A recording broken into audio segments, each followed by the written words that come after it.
Bueno, ante todo, gracias a los organizadores del evento por haberme invitado, al profesor Ignacio Aguadet por darme la oportunidad de presentarles algo que realmente es muy breve, pero que va conectado un poco con la discusión que ha presentado el profesor Yepes, con algunos puntos sobre el tema de calidad. El título pues, de esta mesa es el acceso a la información. Y bueno, yo lo que he preparado es algo que me surge como un problema, y es el origen de las fuentes de la información. O sea, de dónde están sacando o consultando los textos o los artículos o los libros científicos que van a ser utilizados en los trabajos de tesis. Digamos, cuál es el origen de esas fuentes. Y a propósito pues de unos problemas que de hace 2 o 3 años para acá viene en aumento, y es el tema de los sitios de publicaciones piratas. Entonces creo que en relación con el tema de calidad es bueno preguntarse un poco sobre ese origen y preguntarse un poco sobre la integridad de las obras que estamos consultando a través de sitios no autorizados o sitios como LibGen o Sci-Hub o las mismas redes sociales que a veces uno encuentra bibliografía en PDF y que utilizamos en nuestros trabajos de tesis. Entonces creo que aquí hay unos problemas éticos que también son complejos de tratar, pero y que deberían ser analizados pues, y por lo menos pensados a la hora de usar la información, de usar los textos, de usar ciertas obras que digamos se disponen en Internet de una manera ilegal y que está al alcance de todos. También ayer se habló mucho sobre el tema de la calidad, y creo que eso va en el mismo sentido. O sea, pienso un poco el tema de las fuentes o del origen de estos textos, porque a veces dudo que la integridad de esas obras sea absoluta, ¿no?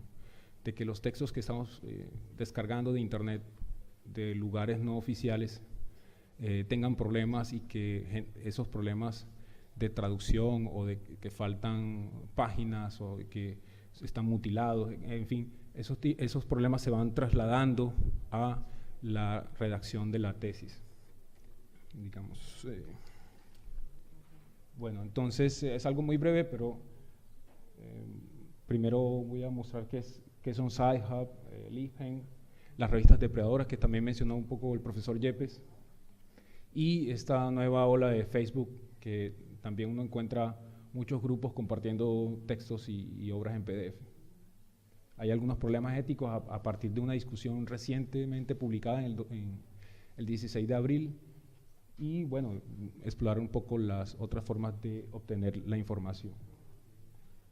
Bueno, aquí a mi lado encuentro una bibliotecaria, y creo que es importante reconocer que las bibliotecas, al igual que lo decía el profesor Yepes, siempre han cumplido una función muy importante a la hora de suministrarnos las obras, los textos, los artículos, y que tal vez lo hacen con mucho esfuerzo, pero de un tiempo para acá no sé si se ha generado como cierta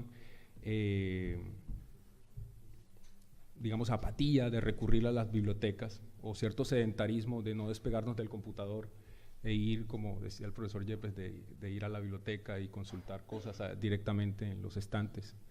Nos hemos quedado pegados al computador, y cuando nos falta algo, una obra, un texto, pues recurrimos a las bases de datos, como es normal en las bibliotecas, pero también si no la encontramos allí, lo que hacemos es recurrir a otras fuentes piratas. Entonces, las bibliotecas han cumplido ese papel importante, pero cuando no se encuentra la información allí, recurrimos a estas fuentes piratas. Lo que muestra un poco un reciente artículo publicado, bueno, no reciente, ya tiene 2 años, en la revista Science, de este autor Bohannon es que el acceso a la información científica a través de Sci-Hub pues no proviene de países emergentes, ¿no? Por lo menos, como pueden ver, proviene más de países del norte, donde hacen mayor número de consultas a estos sitios piratas. Entonces no es un tema que tenga que ver con que no exista el acceso a esos documentos, a esas fuentes, sino que tal vez hay un tema como de posiblemente que Sci-Hub ofrece una interfaz mucho más amable, mucho más inmediata, no hay que entrar con una clave, no hay que, en fin, ha facilitado muchas cosas que uno termina optando no por entrar por la página de la biblioteca logueándose, sino que va directamente a este sitio. Bueno, rápidamente, pues Sci-Hub es un sitio que tiene 65 millones de artículos, ¿sí? Entonces eso también ofrece una facilidad importante para encontrar todo allí en un solo lugar. Por su parte, LibGen es un repositorio gigantesco de textos, libros completos. Por otro lado están las revistas depredadoras. Como todos sabemos, son revistas que abusan del modelo de acceso abierto y no hacen un proceso de revisión por pares. Recientemente Jeffrey Bill, una conversación que tuve con él, que es como quien ha puesto el tema de las revistas depredadoras, me comenta que también hay revistas depredadoras dentro del sistema de Scopus o dentro de Web of Science. Entonces, este tema de las depredadoras no solo está asociado a las revistas de acceso abierto que se encuentran libremente en Internet, sino que también pueden estar dentro de las bases de datos oficiales. Y creo que, digamos, hay que ser cuidadosos con este asunto. Y bueno, por último está que lo he llamado Facebook en PDF, y es que uno encuentra también un montón, o se asocia a una serie de grupos o sigue grupos en donde se comparte literatura amplia de diversos temas en PDF. Bueno, como les decía, recientemente se ha publicado un debate sobre este tema del uso de Sci-Hub, sobre si hay problemas éticos y por otro lado sí, efectivamente Sci-Hub ofrece unas ventajas o ayuda a la comunicación científica. Es decir, Sci-Hub está haciendo bien al disponer a todas las personas, digamos, textos para la investigación, incluso a personas que no tienen acceso a esa literatura científica. Esa es la pregunta. Y bueno, el ejercicio que se ha hecho, que me parece muy interesante, ha, digamos, contrapuesto dos posiciones, unas a favor y otras en contra. De esas dos posiciones yo he traído como tres puntos que me parecen importantes para el tema, y tiene que ver, bueno, las posiciones a favor es que Sci-Hub permite, por ejemplo, que la investigación financiada con fondos públicos esté disponible para todos, lo cual es un objetivo digno para algunos. ¿Sí? Esta es la posición digamos, de los defensores de que existan este tipo de sitios web. Por otro lado, Sci-Hub cumple aproximadamente con el 96% de las solicitudes realizadas por investigadores. Es decir, que casi es digamos, un número muy importante de que casi todas las consultas que se hacen allí pues son respondidas de manera adecuada. Es decir, se encuentra el documento que se está buscando. Entonces eso hace muy potente la herramienta, ¿sí? Y que gane pues un reconocimiento importante. Por otro lado los que están a favor dicen que los usuarios ya no se quejan cuando se excluye una revista del catálogo, y eso de pronto no los confirmará la bibliotecaria, y que es más conveniente y simplemente usar Sci-Hub. Entonces, antes si no encontraba el documento en la biblioteca, pues iba y recurría a la bibliotecaria para buscarlo. Pues ya ese tipo de peticiones ya no se dan con Sci-Hub. Es decir, si no lo encuentro allí, normalmente la gente tiende a irse al otro sitio.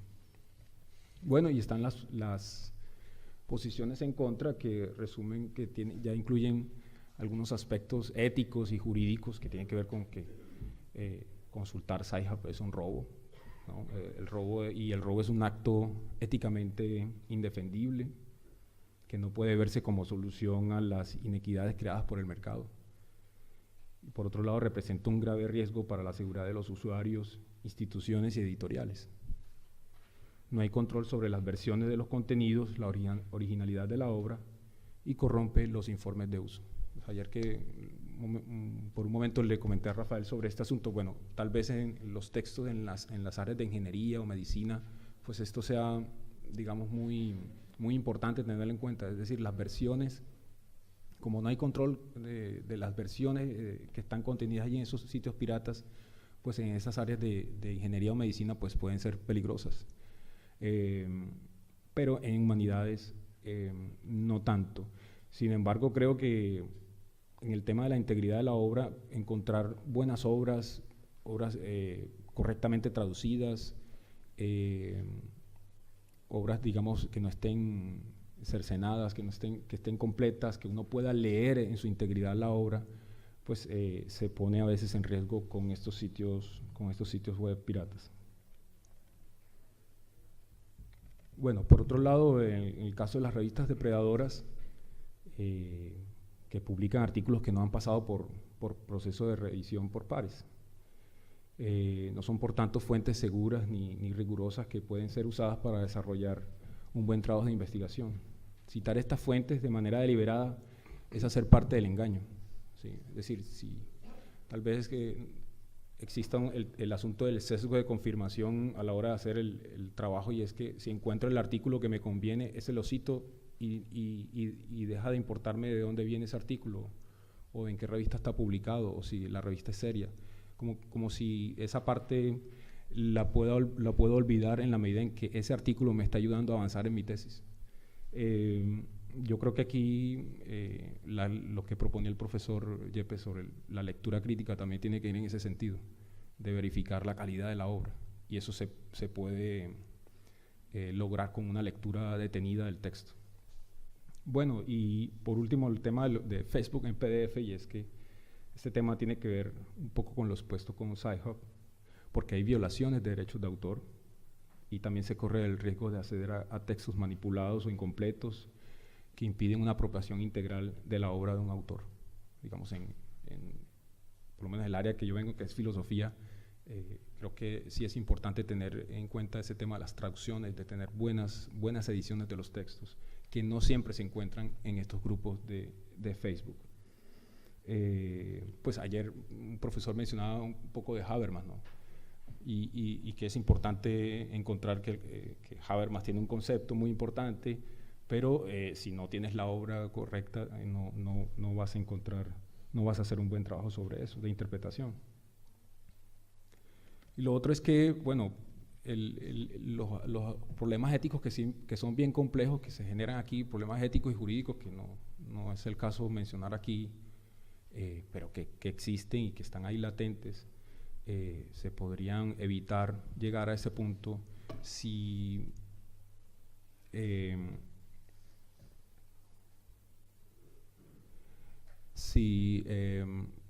volvemos nuevamente a recuperar ciertos hábitos de búsqueda de la información, ¿no? Hay otras formas de obtener la información, ¿sí? El acceso, hay que nuevamente, aunque sea más engorroso, tengamos que atravesar la calle para ir a la biblioteca si esté lloviendo, pero ir a la biblioteca, tener un acceso legal, seguir usando los medios que la biblioteca ofrece para acceder a la información.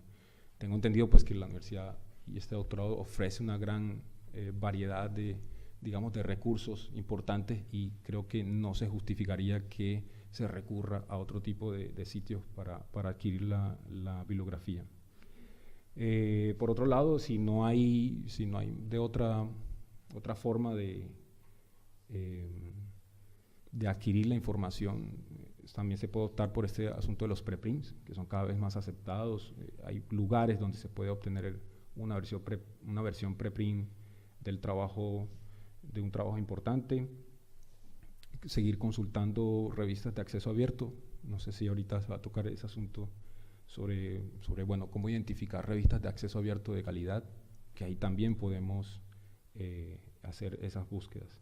Y lo otro es, a partir, digamos, como la herencia de Jeffrey Beall, este asunto de las listas negras o listas blancas, que también podría ser útil conocerlas de consultar cuáles son esos listados de revistas que son consideradas depredadoras, ¿sí? Irlas conociendo en esas listas negras que todavía existen en Internet y que se pueden consultar. Sí, hay ya servicios como Cabels que ofrecen listados de revistas confiables y revistas no confiables. Entonces sí es bueno tenerlas como en el radar para no usarlas o para usar las que son las correctas. Y bueno, para terminar esto, aquí yo creo que la conclusión es que el papel de los tutores y editores e instituciones sigue siendo importante no solo para proponer este asunto ético, pero también lo que tiene que ver con la calidad de las obras y la integridad de las mismas. Yo creo que debemos propender por el buen uso de la literatura científica, es decir, el afán de terminar la tesis o de encontrar cosas adecuadas para lo que estoy trabajando, pues también tiene que pasar un poco por el detenimiento de ver el asunto ético y de la calidad de las obras que estamos consultando. Entonces, alertar, todos tenemos como esa función de alertar, incluso entre compañeros, de alertar sobre esas fuentes engañosas que ponen en riesgo la ciencia y la reputación de los investigadores, ¿sí? Porque el asunto de la reputación también se afecta en la medida en que utilicemos revistas depredadoras y que no sepamos diferenciarlas. Ya el problema va en avance, aumentando enormemente. Hay trabajos importantes que muestran cómo esa literatura depredadora se está citando enormemente, ¿sí? Y que no hay control sobre eso. Y creo que un poco el freno que podríamos hacer es conociendo estas listas, conociendo el problema, pero también lo que proponía el profesor Yepes es de tener una lectura crítica también enfocada hacia el tema de la calidad de los textos que estamos leyendo y preguntarnos si son íntegros, si están bien traducidos, si son las últimas versiones, si vienen de fuentes confiables, si no son sitios ilegales, que además ponen en riesgo la seguridad de nuestros propios computadores, de nuestros propios procesadores. Cada vez que se descarga un PDF, pues ahí detrás se van otras cosas que también terminan afectando los archivos y las cosas que tienen los estudiantes allí. Entonces, no se lleven después digamos, la sorpresa de que un virus informático se lleve todas las cosas que tengan allí, porque de verdad sí, en esta, yo no lo había visto así, pero Sci-Hub algunos lo muestran como algo, como el Robin Hood de la ciencia, ¿no? Pero detrás de Sci-Hub hay un montón digamos, de máquinas trabajando para capturar información de los usuarios que la consultan. Entonces, eso también no es gratuito. Sci-Hub no solamente provee artículos gratis, que antes restringidos, sino que también ofrece para otros un uso malintencionado de la información y de los usuarios que la consultan. Bueno, eso es lo que tenía para decirles. Gracias.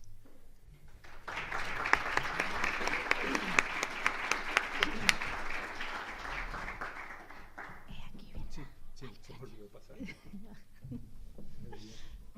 A ver si no se me olvida a mí.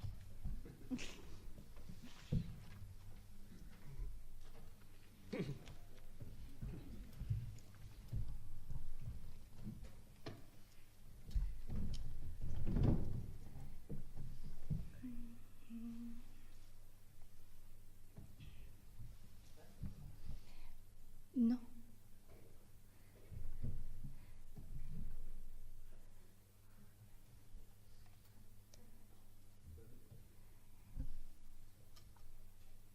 Esa. Gracias.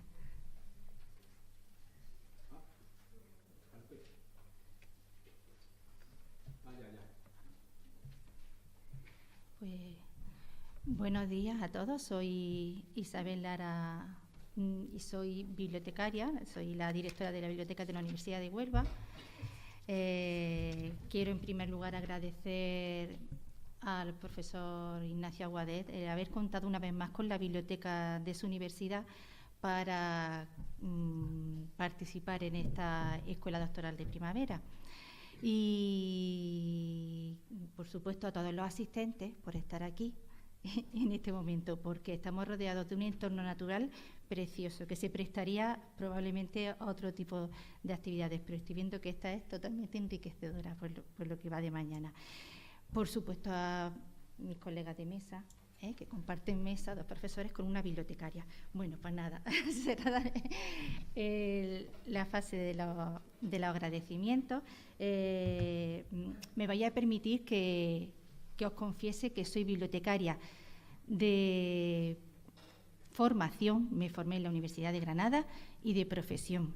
Llevo ya muchos años en la Universidad de Huelva, trabajando en distintos servicios de la biblioteca, y desde luego la oportunidad que tiene hoy la biblioteca o cualquier bibliotecario de estar ante vosotros doctorandos de varias universidades, escuchando del papel que puede ofertar la biblioteca en el acceso a la información, y que desde luego puede ser clave también en vuestra formación, es todo un lujo, ¿vale? Entonces me voy a poner a ello para no alargar el tema. Esta es la bibliotecaria a la que hace un ratito el profesor López Yepes hacía alusión, y esos son los ficheros, los antiguos catálogos de la biblioteca, los que también ha mencionado.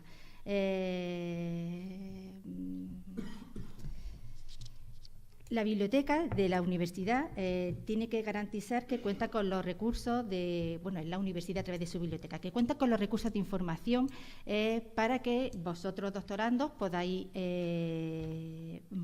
llevar a cabo vuestra formación. Cuando hablo de recursos, estoy hablando tanto de recursos de los tradicionales, que se siguen consultando, como desde luego todos los electrónicos, que es la mayoría en la actualidad. Tiene que cumplir esta misión, no solo la de apoyar a la formación, sino también a la docencia, cuando seáis docentes, y por supuesto a la investigación, que es lo que estáis haciendo ahora cuando estáis elaborando también vuestra tesis. Debe establecer canales para que las actualizaciones que sean necesarias de la bibliografía nos lleguen a la biblioteca y puedan formar parte de la colección. Incluso puede establecer compromisos formales. Nosotros en nuestra carta de servicios tenemos algunos compromisos de plazo o de porcentajes de cumplimiento de peticiones al respecto. Por supuesto, al igual que los profesores, también vosotros, doctorandos, como cualquier alumno de una universidad, puede hacer llegar también las peticiones que necesite a la biblioteca. Lógicamente, no se puede suscribir y no se puede adquirir todo lo que se necesite. Hay cosas que no están en el mercado, que no se pueden adquirir, los presupuestos son limitados, las licencias de algunos editores no siempre permiten acceso en condiciones ventajosas para las universidades, y también está el problema del límite del espacio de la colección física, que ya es menos, porque ya desde luego es mucho menor ese volumen. No que sea menor, sino que está creciendo en menor medida, pero sigue siendo un problema. Afortunadamente, ya me estaba yo olvidando también de esto, afortunadamente, en el caso de Andalucía y las 4 universidades que están aquí mencionadas, somos andaluzas, contamos con un aporte, una ventaja, y es el Consorcio de Bibliotecas Universitarias de Andalucía, pues aparece las siglas como CEBUA. El CEBUA es el que firma las licencias de forma consorciada y financia la mayoría de los recursos de investigación accesibles para la comunidad autónoma andaluza, para las unidades públicas andaluzas. O sea, las 10 universidades andaluzas tienen una colección electrónica común, muy buena, todo hay que decirlo, muy, muy buena, y eso permite a vosotros, alumnos de este programa de doctorado, que tengáis ese grueso de recursos que sean comunes para todos vosotros, porque pertenecemos todos al Consorcio de Bibliotecas Universitarias de Andalucía. Hay otros 2 recursos que vosotros utilizáis seguro, que son fundamentales tanto por sus contenidos como por las métricas que proporcionan, que son la Web of Science y Scopus. Son 2 recursos a los que accedemos no solo en Andalucía, sino en todas las bibliotecas universitarias españolas e institutos de investigación, porque se firman se adquieren a través de una licencia nacional que gestiona la Fundación Española para la Ciencia y la Tecnología y que financian en parte las universidades. Entonces, también está bien conocer que todas esas fuentes de información que tenemos, hay alguien por detrás que está financiando. Y, por supuesto, la Universidad de Huelva, la de Cádiz, he nombrado la primera y no debería haberlo hecho, no es correcto, la de Cádiz, Málaga, Sevilla y Huelva, las 4, aportan, por supuesto, también de sus presupuestos propios cantidades para complementar todo el resto para aumentar esa colección que hace falta para la investigación en vuestro caso. Claro está, aparte esto estoy hablando de colecciones de información científica, en este caso de pago, pero cada vez hay más fuentes de información que están en acceso abierto. Estas no acarrean los límites, los problemas de las colecciones tradicionales, son accesibles directamente. Yo no he contemplado la visión del SciHub ni de otras fuentes de información porque como biblioteca tenemos que intentar, por supuesto, que el uso que se haga de la información sea ético. Para eso, por ejemplo, ¿cómo garantizamos? Sé que son cortapisas, pero en la realidad los recursos, la mayoría de las colecciones y de las fuentes de información están ahora en electrónico, está claro. El acceso de la colección de pago de forma electrónica tiene que estar controlado, o sea, nosotros lo único que les pedimos es que el usuario, lo único que se le pide es que el usuario se valide, se identifique como miembro de la comunidad universitaria. Una vez salvado ese paso, el acceso a la información es directo. Eso varía de una universidad a otra. Los servicios de informática pues establecen si el identificador es único para todas las operaciones que se hagan con la universidad o si establecen otro sistema diferente para la biblioteca. Es cierto que antes todo este tipo de mecanismos eran muchísimo más complejos, pero se están simplificando. Afortunadamente para todos, para vosotros como usuarios y para los que gestionamos las dudas y los accesos también. Pero bueno, tenemos toda esta información. A ver, y ahora, ¿cómo localizamos la información? Somos conscientes, desde luego, aunque no lo he mencionado aquí, somos conscientes que se utiliza Google académico y estas fuentes de información. ¿Cuál es el mensaje? El mensaje que transmitimos es que es cierto, ahí se encuentra un montón de información, pero también hay mucha información, probablemente igual o más pertinente que esa, que vaya a encontrar en las colecciones que ofrecen la biblioteca, que ofrece la universidad. El catálogo de la biblioteca es el punto de acceso recomendado, el que os vamos a decir siempre, para cualquier búsqueda de información. No es exclusivo, es que aquí no hay nada exclusivo. Este catálogo de la biblioteca ha mejorado mucho. Hace 30 años yo he vivido eso de los catálogos en ficha y los mueblecitos. Después se pasaron en línea y te permitía hacer con unas consultas muy extrañas obtener resultados, pero ahora, hoy en día, hay herramientas que realmente tú no ves la diferencia entre un catálogo de una biblioteca a un portal de información científica. De hecho, en Andalucía estamos estrenando catálogos.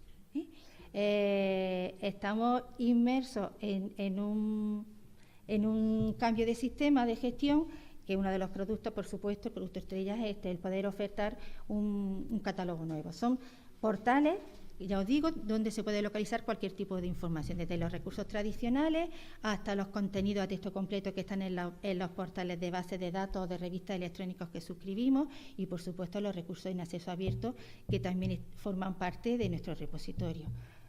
Esto no quiere decir que no se pueda, por supuesto, que se tenga que acudir, aparte del catálogo, después a las fuentes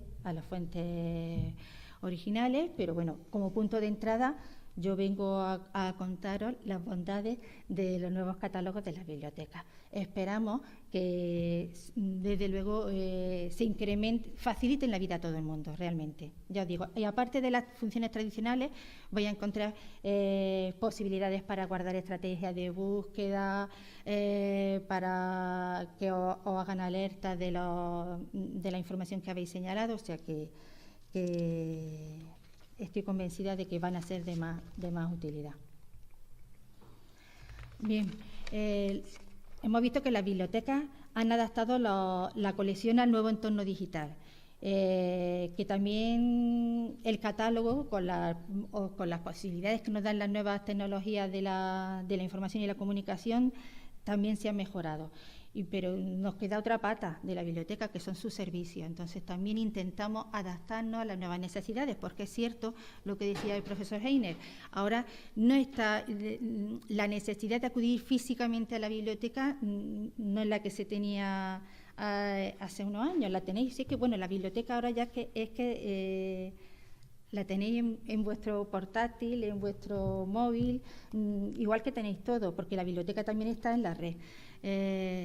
Pero no obstante, somos conscientes, desde luego, de la experiencia de lo que nos dice, que seguimos cumpliendo una misión y siendo necesarios en algunas facetas de apoyo, sobre todo a la investigación, que es lo que yo traigo aquí hoy. Hay la biblioteca, ya sabéis, en la universidad, aprendizaje, docencia e investigación. Pues, yo me estoy centrando un poquito más en los servicios que ofrecemos para la investigación. Pues, por supuesto, un servicio de asesoramiento y de apoyo en el manejo de los recursos de las fuentes de información. Las colecciones son muy amplias, entonces, pues,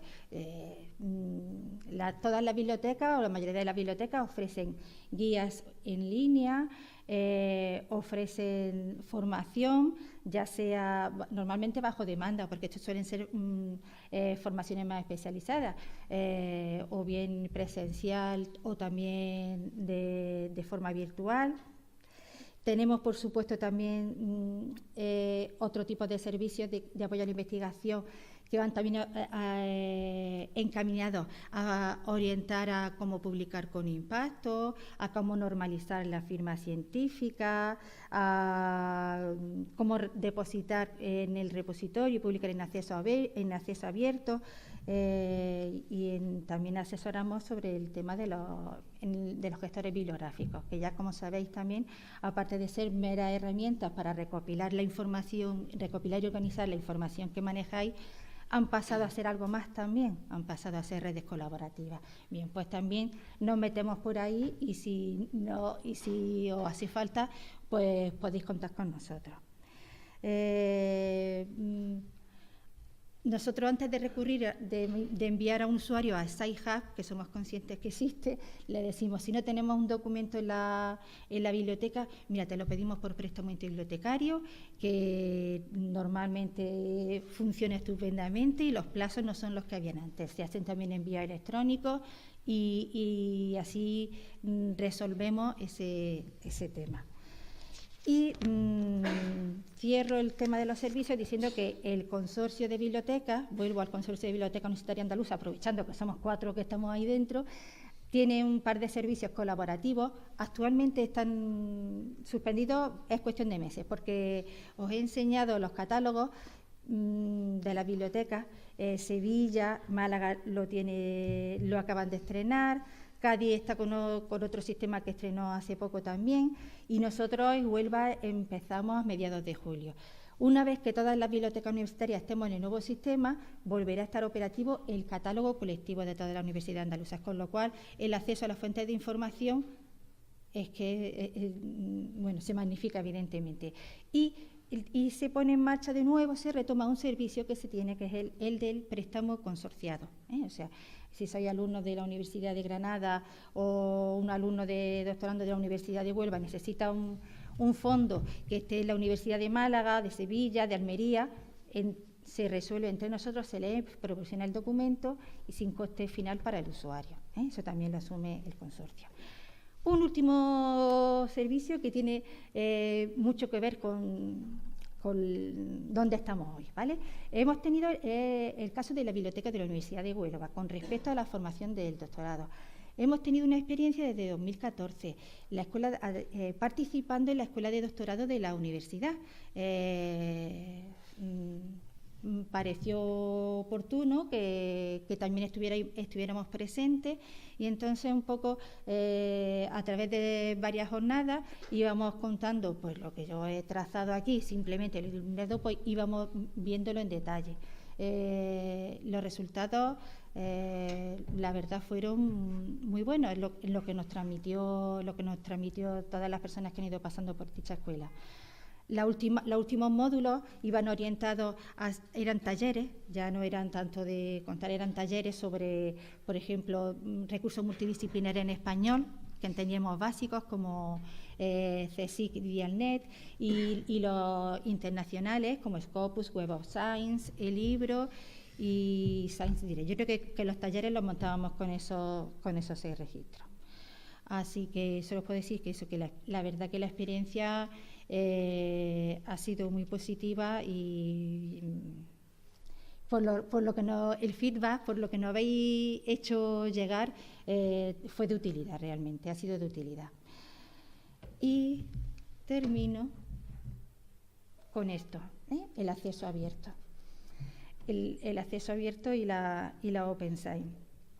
Yo soy una convencida también de esto. Yo creo que este movimiento ha llegado y se va a quedar. Entonces, está claro que yo desde luego creo que es que lo que se financia con fondos públicos tiene que estar accesible sin más. Lo tiene claro también la Unión Europea, que establece programas marcos para regular esto. En España tenemos el artículo 37 de la Ley de la Ciencia, un plan estatal de política científica 2017-2020. En la comunidad autónoma, en las universidades, por ejemplo, en la Universidad de Huelva, en mi universidad, existe la Estrategia de Política de Investigación y Transferencia, en la que también se recoge que lo que se publique con cargo a estas financiaciones tienen que publicarse en abierto y depositarse en el repositorio institucional. En fin, se trata de hacer la ciencia, transferirla, hacerla accesible a todos y generar nueva ciencia, reutilizarla y generar nueva ciencia. Se dice que sería una ciencia más justa, porque lo que se hace público, lo que se financia con fondos públicos, y además llevaría una ciencia mejor, porque llega a más gente y de forma más fácil. Os he puesto un ejemplo de una infografía de Revium, que es la red de bibliotecas universitarias españolas. Tiene grupos de trabajo que trabajan con acceso abierto, dedicándose específicamente a eso, y elabora unos materiales muy buenos que son para la divulgación excelentes. Y el último apunte, la CRUE, que es la Conferencia de Rectores de las Universidades Españolas, recientemente ha aprobado un manifiesto, unos compromisos a favor de la Open Science. O sea que esto parece que puede solventar algunas de las cuestiones que pueden salir por ahí con el tema de los piratas y ser un punto a favor, desde luego, si tenemos estos apoyos, para que siga en esta línea. A vosotros van a tocar los cambios como generadores de esa información. Tendrá que cambiar algunas cosas en el ciclo de producción de información, los vais a vivir, y a nosotros los bibliotecarios como gestores algo nos tocará también, y yo creo que va a ser un futuro prometedor y más sostenible, desde luego. Muchas gracias a todos por vuestra atención y cedo la palabra a Rafael. Muchísimas gracias.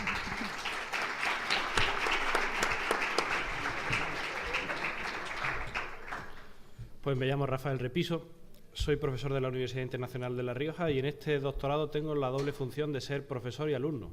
Fui primero profesor, me gustó tanto que se me ocurrió hacer una segunda tesis que estamos ya cerrando. De formación soy también bibliotecario, incluso fui durante un tiempo bibliotecario.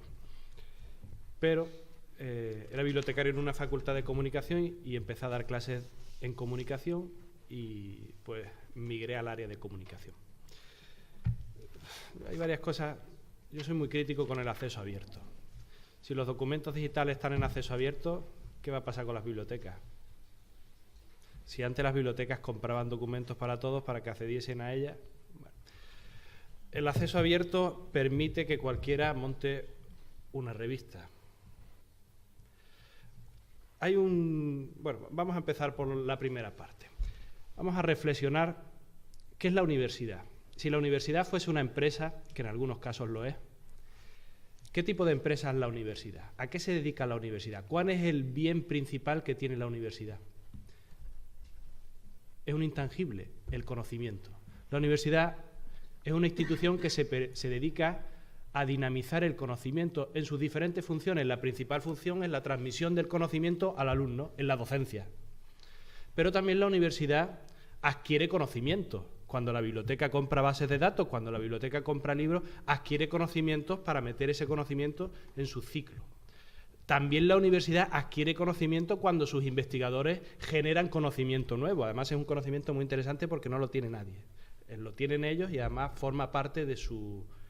Y, por supuesto, cuando la universidad contrata a un profesor, contrata a ese profesor y todo lo que ese señor sabe. Normalmente, en la universidad, el principal dinamizador del conocimiento, ¿quién es? Normalmente el profesor, también los bibliotecarios. Pero es cierto que el profesor lo transmite como docente y en su función investigadora lo genera. Esto es muy interesante. Es decir, el conocimiento, y nosotros que estamos estudiando una tesis doctoral, la parte del conocimiento es fundamental porque el conocimiento se acumula. Es decir, nosotros no creamos conocimiento de la nada con nuestra tesis, sino que nos basamos en lo que había antes. Por tanto, ustedes, que cada uno será el máximo especialista en un área concreta, tienen que hacer una especie de recopilación exhaustiva de todo lo que se ha publicado en ese área concreta. Y eso es fundamental. Antiguamente, el problema que tienen las sociedades modernas es el problema del exceso. Antiguamente en España, por ejemplo, en las ciudades había una casa que era la gota de la leche, que sigue existiendo en países tercermundistas, que son lugares donde a los niños, mediante cupón, les daban las raciones de leche necesarias para que porque había desnutrición. En este país, después de la posguerra, había desnutrición, y aquí en Huelva está la Casa de la Leche y en todas las ciudades. Ya eso, gracias a Dios, no existe. Existe como edificio histórico. Nuestro problema ahora mismo no es la desnutrición. Nuestro problema, ¿cuál es el problema de la sociedad moderna? El exceso, la obesidad. Y lo que tienen que poner los ayuntamientos, ¿qué son? Centros deportivos. Porque tenemos un problema de obesidad. No tenemos un problema de desnutrición. Y científicamente, a nivel de conocimiento, sucede lo mismo. Antes la gente no tenía acceso a recursos informativos.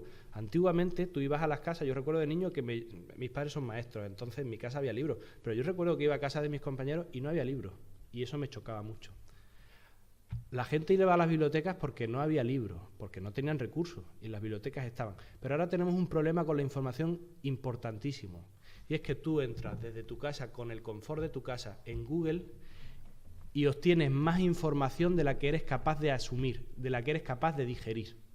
¿Para qué me voy a ir a la biblioteca si en mi casa tengo 100 artículos de este tema, si solamente me voy a leer 40? No tiene sentido seguir alimentando o buscando información si desde mi casa soy incapaz. Pero eso genera también un problema. La mayor parte de los artículos digitalizados parten de finales de los años 90. Aunque es cierto que las mejores revistas han hecho una digitalización retrospectiva y te puedes encontrar desde el principio del siglo XX, pero ni los libros, ni los capítulos de libros, pero sobre todo los libros, ni los libros te los vas a encontrar desde el ordenador. Es muy raro que haya libros de calidad digitalizados. Hay libros en ciertas áreas y tal, pero los libros base en ciencias sociales están en papel. Y los libros en ciencias sociales están en las bibliotecas. ¿Por qué? Porque además, por la propia mecánica de los libros, una librería no tiene libros, a no ser que se hayan hecho reediciones, pero una librería no tiene libros de más de 5 años de antigüedad, sobre todo de áreas académicas, salvo los clásicos. Por tanto, cuando tengáis que hacer esa revisión tan exhaustiva, necesitaréis ir a la biblioteca.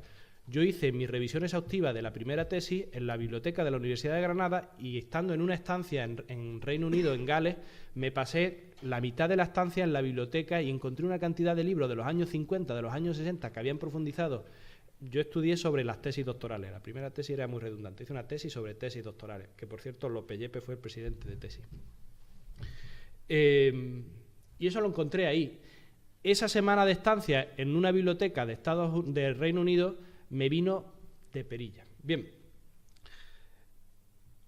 en la tesis, por tanto, hay que leer mucho. Hay una frase de Miguel de Cervantes, que pone en boca del Quijote, que dice que el que mucho lee y mucho viaja, mucho sabe y mucho ve. Otra función que nosotros tenemos que adquirir conocimiento. Otra función que tenemos que hacer es, en la medida de lo posible, viajar mucho. Leer mucho para saber mucho y viajar mucho, porque viajar nos da perspectiva. Y además nos permite conocer gente interesante que nos confronta y nos aumenta la perspectiva. Leer es una forma de adquirir conocimiento. Conocer gente interesante es otra forma de adquirir conocimiento muy profundo. Oye, si tú quieres leer, por suerte la gente interesante normalmente a nivel académico deja sus obras escritas. Si tú quieres conocer a Vázquez Medel, vete a sus obras, por lo menos la parte académica. Pero en cambio, si quieres conocer otras dimensiones de Vázquez Medel que son interesantes, que es la persona que es, lo humano que es, ve y conócelo. Aprovechen hacer estancias para buscarse buenas bibliotecas, pero para buscarse, como decía López Yepes, para buscarse directores de tesis o para buscarse grandes académicos.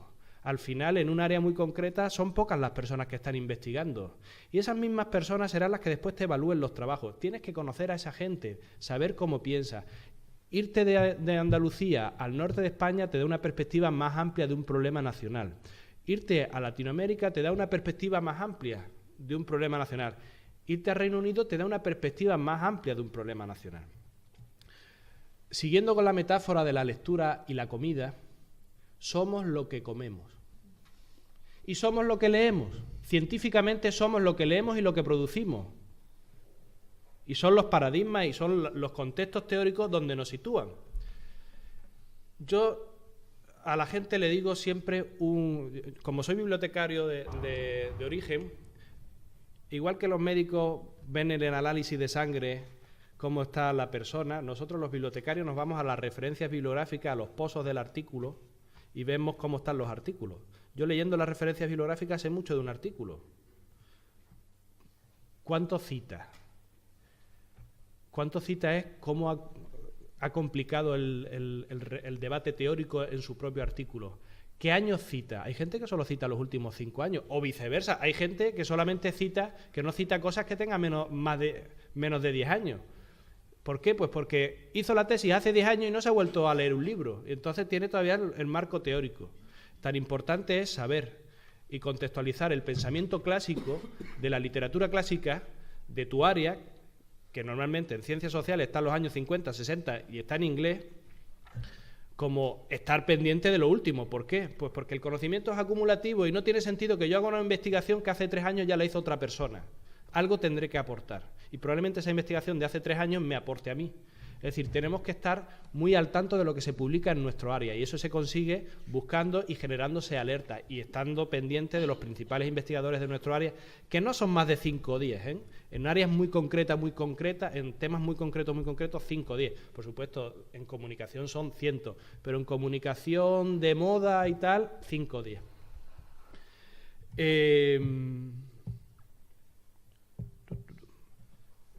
Cómprense los libros. Ustedes son doctores en un área, van a ser especialistas en un área, cómprense los libros. Esos libros son nuestra biblioteca, nuestra memoria en papel. Cómprense los libros y, lo que es más importante, subrayen los libros. Los libros no son sagrados, salvo la Biblia, y la Biblia se tiene que subrayar. Los libros hay que subrayarlos y ponerles notas al pie de página. Yo voy siempre con 3 rotuladores, con 3 subrayadores, uno amarillo, uno verde y uno naranja.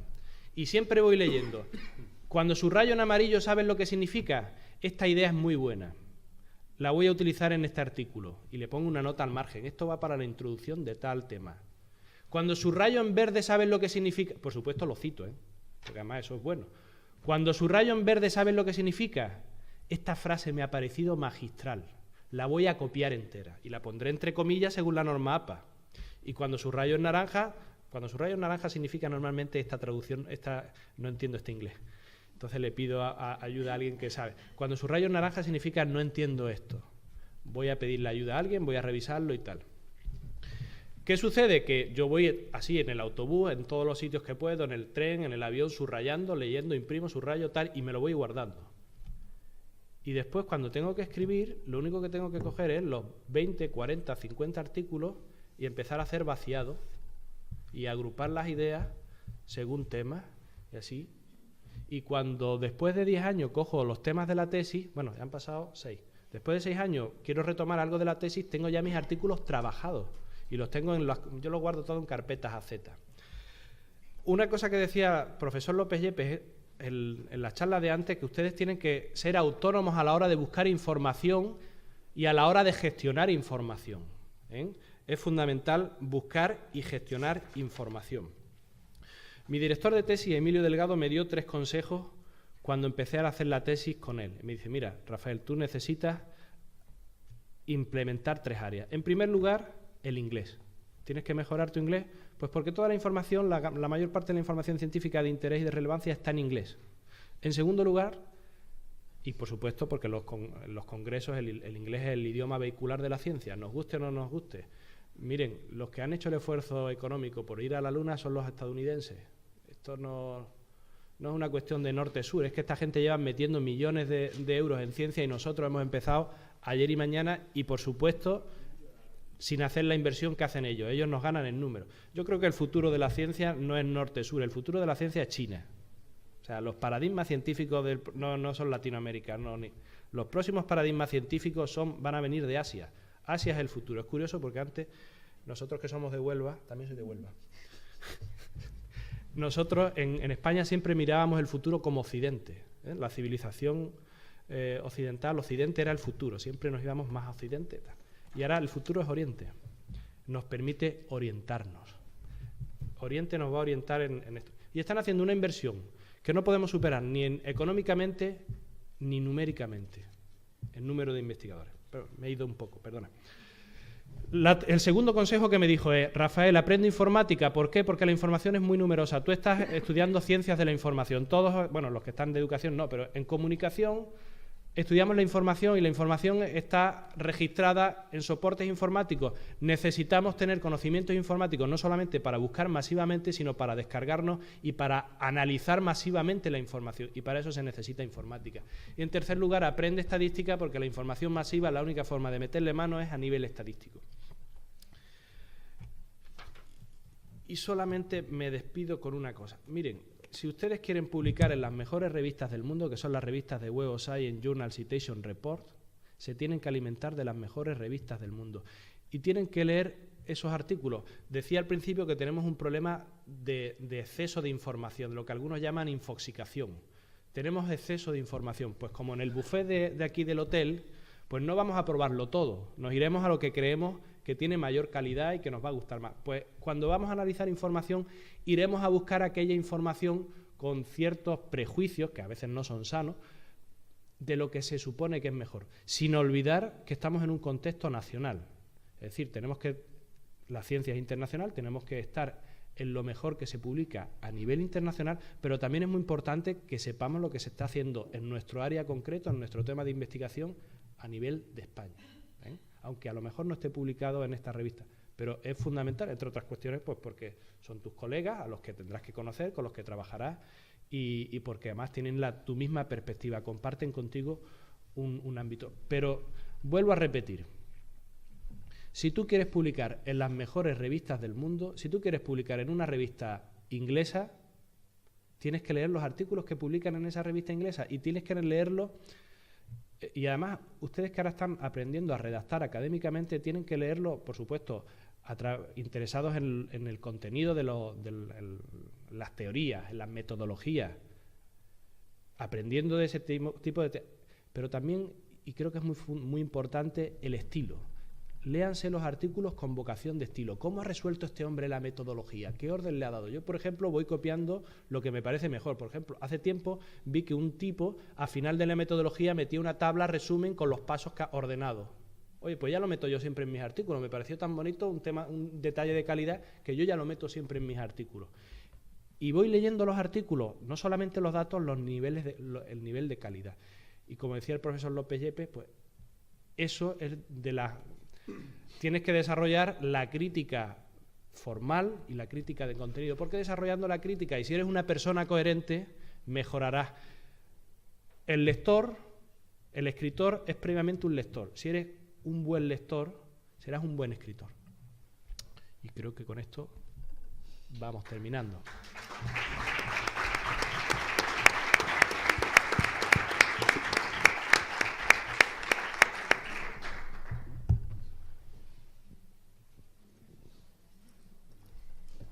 ¿Dudas, cuestiones? Yo voy a hacerte una... Ay, perdón. Sí.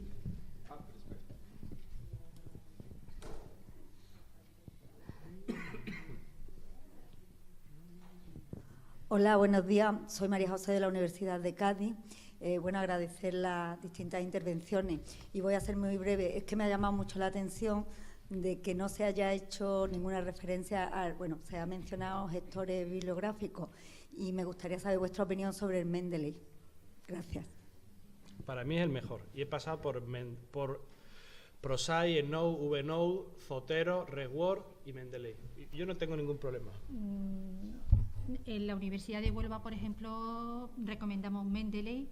Tenemos ResWord porque hay todavía muchos usuarios que están acostumbrados a ResWord, pero sin duda Mendeley muy bueno. Tenemos además una versión institucional que tiene valores añadidos. Vosotros tenéis acceso también a esa, que os permite tener más capacidad de almacenamiento, posibilidad de establecer grupos, o sea que también sois beneficiarios de esa licencia extra de Mendeley, que normalmente es gratuito, pero vosotros tenéis ese extra. De todas formas, el que uséis está bien, porque si un día os cansáis podéis hacer transferencia todo, sí, al otro perfectamente. Sí, de todo se puede pasar ya.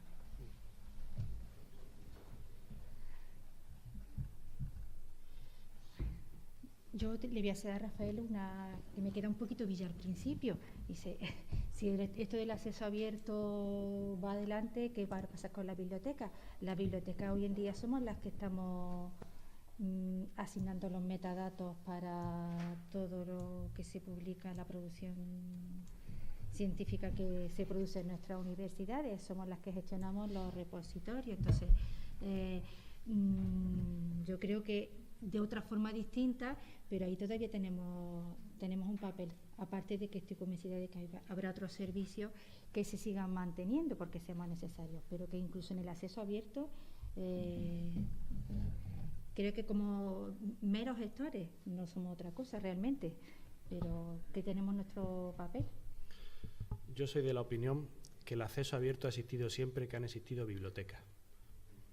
La gente accedía de manera abierta en las bibliotecas porque las bibliotecas compraban las licencias de las revistas. Sí. Y lo que pasa es que era menos cómodo, tenías que ir a la biblioteca. Ahora hay dos planteamientos ante el acceso abierto. El acceso abierto centrado en las revistas.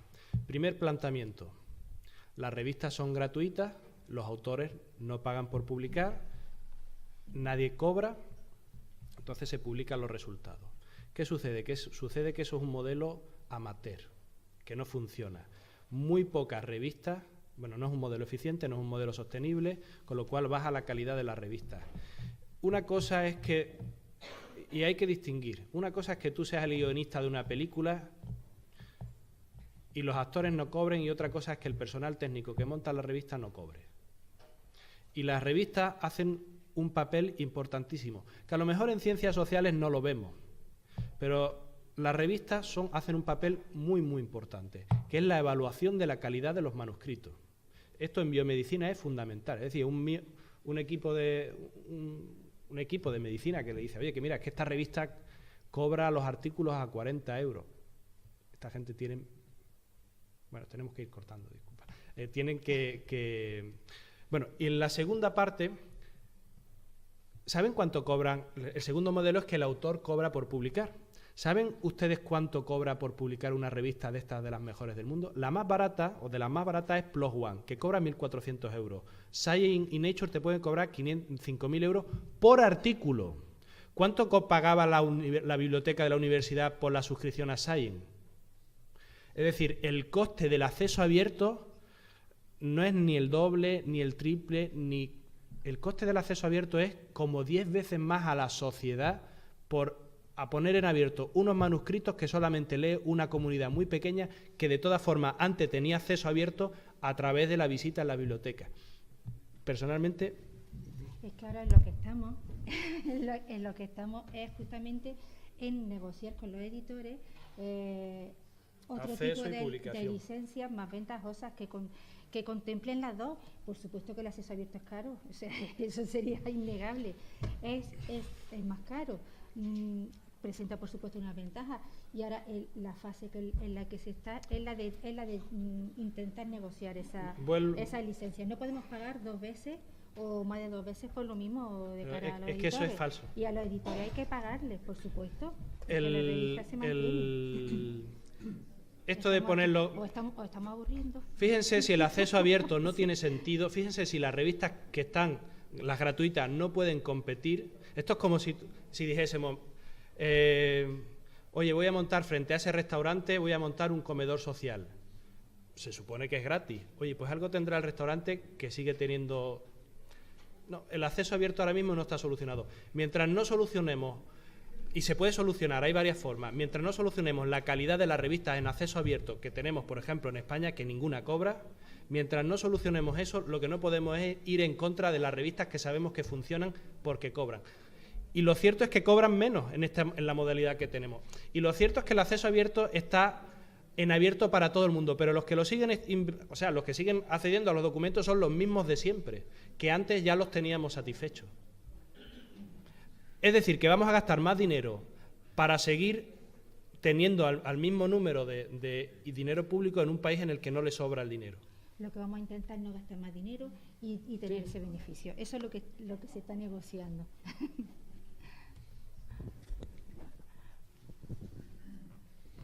Bueno, yo no os quiero cansar, pero no me puedo resistir a felicitaros porque, entre otras cosas, os tengo mucha sana envidia. Yo, como Borges, pienso el paraíso como una biblioteca, y por tanto tengo mucha admiración y mucha envidia por los bibliotecarios. Quería simplemente aportar una reflexión breve en relación con lo que estáis planteando y una recomendación. Primero, lean el libro de Umberto Eco, mi querido Umberto Eco, el que yo fui padrino de su investidura como doctor honoris causa en Sevilla, y Jean-Claude Carrière, Nadie acabará con los libros. Lean el libro de Eco, Carrière, Nadie acabará con los libros. Y en segundo lugar, una recomendación más comunicacional. Ustedes deben leer, como científicos de la comunicación, a Marshall McLuhan, porque aunque murió muy pronto y muchas de sus ideas nos parecen mucho más avanzadas, entre otras La aldea global, que fue un libro ya póstumo que editó Zachariah Powers, y en ese libro él plantea la estructura del tétrade, y la estructura del tétrade es un elemento heurístico para pensar los cambios y las transformaciones y las realidades. Y en la dinámica del tétrade decía McLuhan que un proceso de cambios como el que estamos viviendo no solo agranda o invierte procesos, sino que también recupera. Yo les aseguro que cuando se consume todo este proceso, afortunadamente complementario, de transferencia a lo digital, en el tercer entorno, como llama Javier Echeverría, las bibliotecas volverán a ser muy, muy importantes. Yo estoy convencido de ello e Isabel sabe que yo apuesto por eso. Muchas gracias.